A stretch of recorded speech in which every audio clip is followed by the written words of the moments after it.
رب کریم نے ارشاد فرمایا الیوم اکملت لکم دینکم، آج میں نے تمہارے لیے تمہارا دین مکمل کر دیا ہے، مکمل ہو گیا دین، اس کے بعد کوئی اور دین نہیں آئے گا۔ اس آیت نے بتا دیا کہ حضور آخری نبی ہیں، دین مکمل ہو گیا، اب کسی اور پیغمبر کی، رسول کی، دین کی، کتاب کی ضرورت باقی۔ آج میں نے تمہارے لیے تمہارا دین مکمل کر دیا۔ اور کیا خوبصورت لفظ ہیں، قرآن پاک میں فرمایا وَأَتْمَمْتُ عَلَيْكُمْ نِعْمَتِي، اور آج میں نے تم پر اپنی نعمتیں تمام کر دی ہیں، نعمتیں مکمل کر دی۔ وَرَضِيتُ لَكُمُ الْإِسْلَامَ دِينًا، اور اللہ فرماتے ہیں میں نے تمہارے لیے دین اسلام کو پسند کیا ہے، یہ میری رضا ہے، یہ دین اسلام تمہارے لیے پسند کیا ہے۔ کوئی بندہ ساری زندگی مخلوق کی خدمت کرے، ساری زندگی رستوں سے کانٹے اٹھائے، ساری زندگی خیر کا کام کرے، کسی کو تکلیف نہ دے، لیکن اگر مسلمان نہیں نا، اگر کلمہ نہیں نہ پڑھتا، تو اس کی ساری عمر کی خیر بھی کسی کام کی نہیں۔ اس لیے کہ رب فرماتا ہے جڑ دین اسلام ہے، جڑ ہوگی تو پھر شاخیں قبول کی جائیں گی نا، تو اگر جڑ ہی سرے سے نہیں ہے تو خیر کرنے کا معنی۔ کچھ لوگ کفار کی، مشرکین کی تعریف کرتے ہیں کہ جناب بلے بلے اتنے ویلفیئر کام ہو رہے ہیں، تو یاد رکھو سب سے ضروری جڑ ہے۔ قرآن پاک میں رب تعالیٰ نے منافقین، مشرکین اور کفار کے اعمال کی بنیاد اس طرح کی بتائی ہے کہ جس طرح پتھر پر تھوڑی گرد پڑ جائے، ذرا ہوا کا جھونکا ہے یا بارش آئے تو پتھر صاف کا صاف ہو جاتا ہے۔ ان کے اعمال اس طرح کے ہیں۔ اس خیر کا کیا مطلب کہ جس خیر میں ایمان ہی شامل نہیں؟ جب تک بندہ مومن نہ ہو اس کا کوئی عمل بھی اللہ کی بارگاہ میں قابل قبول نہیں ہوتا۔ یہ آیت نازل ہو گئی، فرمایا دین مکمل ہو گیا۔ او میرے بھائیو، خدا را سوچو، کوئی شے مکمل نہیں دنیا میں، کوئی شے بھی۔ کروڑوں کا مکان بنا لو پھر بھی کوئی نہ کوئی نقص نکل ہی آتا ہے۔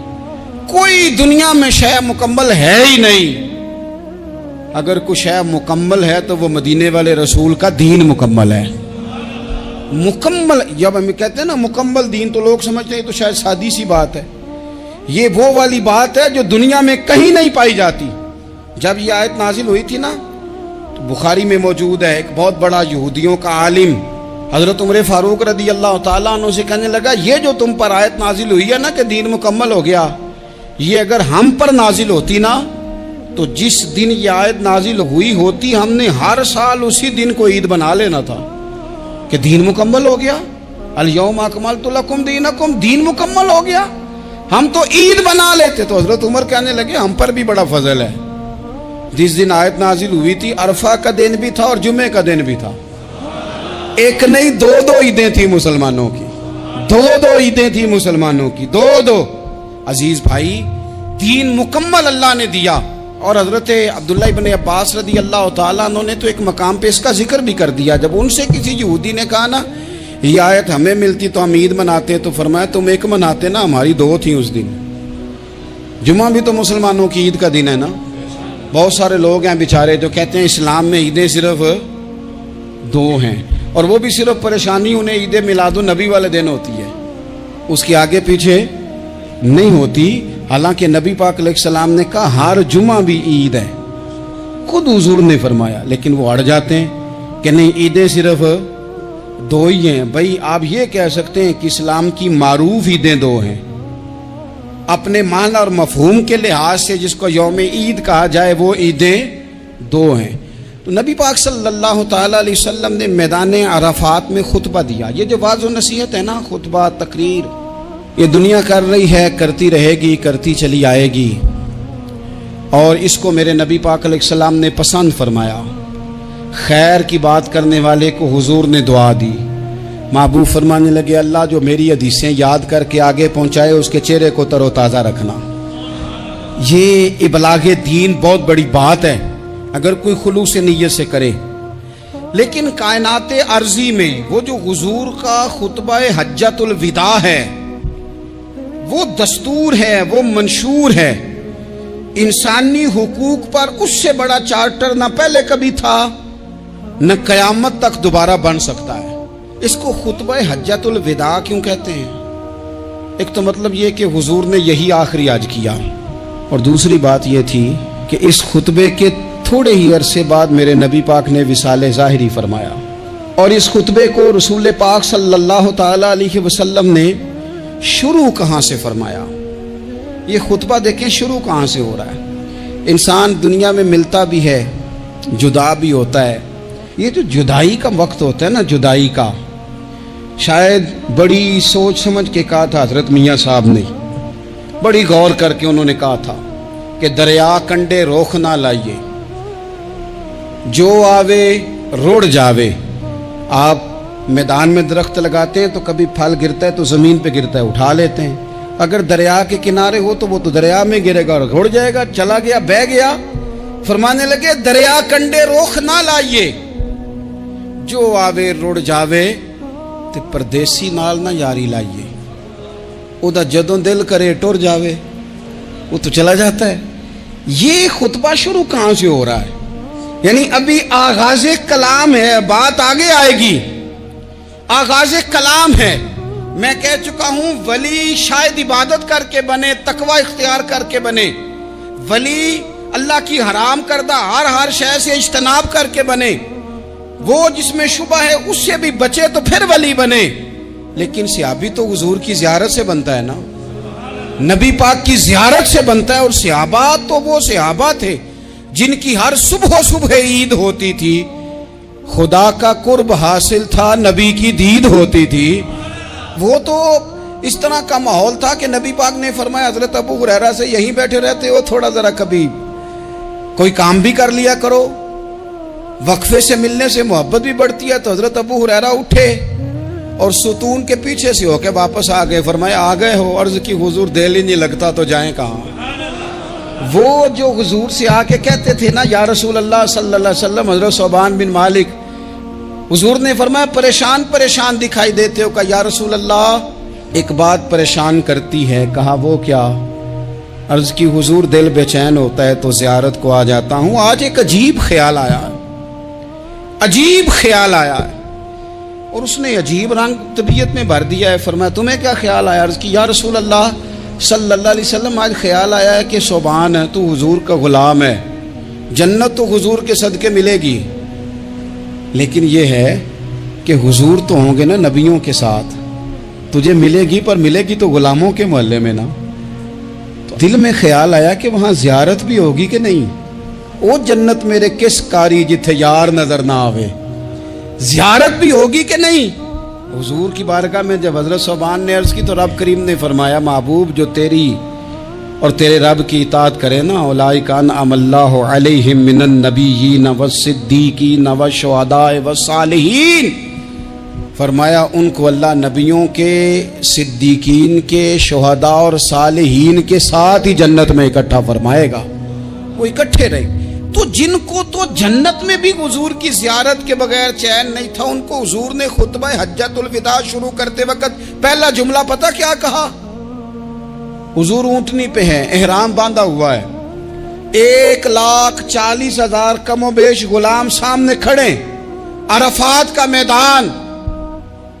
محبوب فرمانے لگے پہلا جملہ، جو درد والے تھے وہ تڑپ گئے، یہ سارے درد والے تھے لیکن کچھ زیادہ مزاج شناس تھے۔ محبوب نے پہلا جملہ کہا، حضور فرمانے لگے لوگوں جس طرح آج اکٹھے ہوئے ہیں شاید اس کے بعد دوبارہ ہم اکٹھے نہ ہوں۔ پہلا اعلان ہی کر دیا کہ یہ تمہارے ساتھ جو آج خطبہ ہے نا، اس میں اشارہ دے دیا کہ دوبارہ نہیں جمع ہوگے، اگلا حج نہیں کرنا، بس ختم ہوئی بات۔ یہ آخری پہلی بات ہی حضور نے یہ بیان کی۔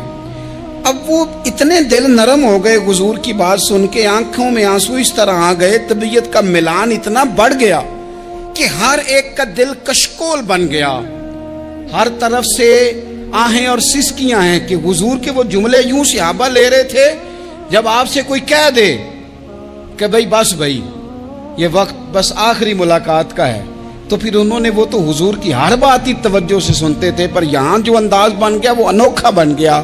فرمایا شاید دوبارہ ملاقات نہ ہو۔